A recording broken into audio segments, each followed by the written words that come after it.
नमस्कार, मेरे YouTube channel पर आपका स्वागत है। आज मैं आप लोगों को पुरुषोत्तम मास का 11वां अध्याय सुनाने जा रही हूँ। श्री गणेशाय नमः।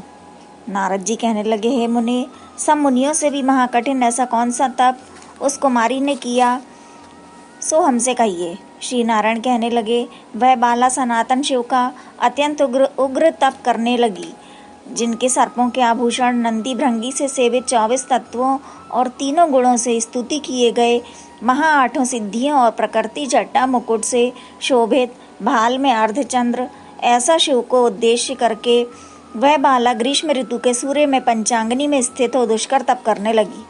हेमंत तथा शिशिर ऋतु में ठंडे जल में स्थित मुख जल के ऊपर इस प्रकार दिखाई देती रही, जैसे जल के ऊपर कमल शोभायमान होता है। उसका ऐसा उग्र तप देखकर इंद्र महाचिंता को प्राप्त हो गया। हे अर्जुन, सब देवताओं को और महर्षियों को सराहने योग्य ऐसे उग्र तप में प्रवृत्त हुई। ऋषि कन्या को 9000 वर्ष बीत गए। फिर पार्वती पति शंकर ने इसके तप से प्रसन्न होकर अपना गोचर रूप दिखाया। उस रूप को देखकर वह कन्या झटपट खड़ी हो गई, मानो उसके देह में प्राण आ गए।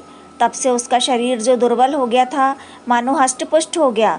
उस बाला ने नम होकर श्री शंकर को नमस्कार किया और विश्व वंदित श्री शिव का मानसोपचार से पूजन किया और उनकी स्तुति करने लगी।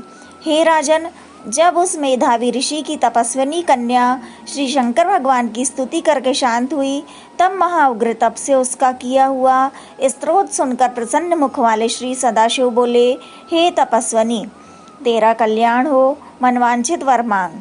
महा आनंद में मग्न कुमारी ऐसा सुनकर प्रसन्न हुए शिवजी से यह वचन बोली, हे दीनानाथ, यदि आप मुझ पर प्रसन्न हो तो मुझको पति दीजिए। ऐसा ही वह 5 बार कहकर शांत हो गई। तब शिवजी मुनि कन्या को कहने लगे कि हे बाला, तूने जो अपने मुख से कहा है वैसा ही होगा। तूने 5 बार पति मांगा है, सो हे सुंदरी, तेरे 5 पति होंगे। श्री कृष्ण कहने लगे, श्री शिव के ऐसे अनीति प्रिय वचन सुनकर बाला बोली, हे सदाशिव, एक स्त्री के एक ही पति हो सकता है। कहीं भी स्त्री 5 पतियों वाली ना देखी ना सुनी। एक पुरुष के 5 स्त्री तो हो सकती है, मैं 5 पतियों वाली कैसे होंगी? आपको ऐसा कहना योग्य नहीं। हे प्रभु, ऐसा वरदान देने से आपको ही लज्जा होगी।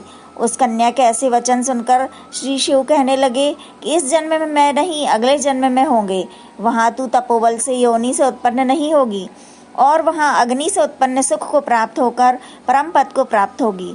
दुर्वासा मेरा ही रूप है, तूने उनका तिरस्कार किया। यदि दुर्वासा कोपायमान हो जाए तो तीनों लोकों को जला देवे।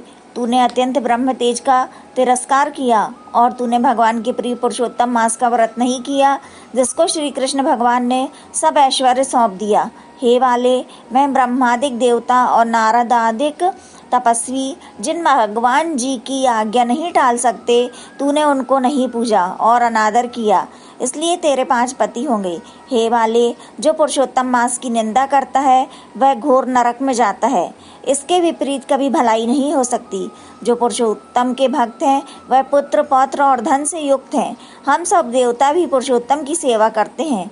इस प्रकार कहकर श्री नीलकंठ महादेव तत्काल अंतर्ध्यान हो गए। तब वह बाला चकित रह गई।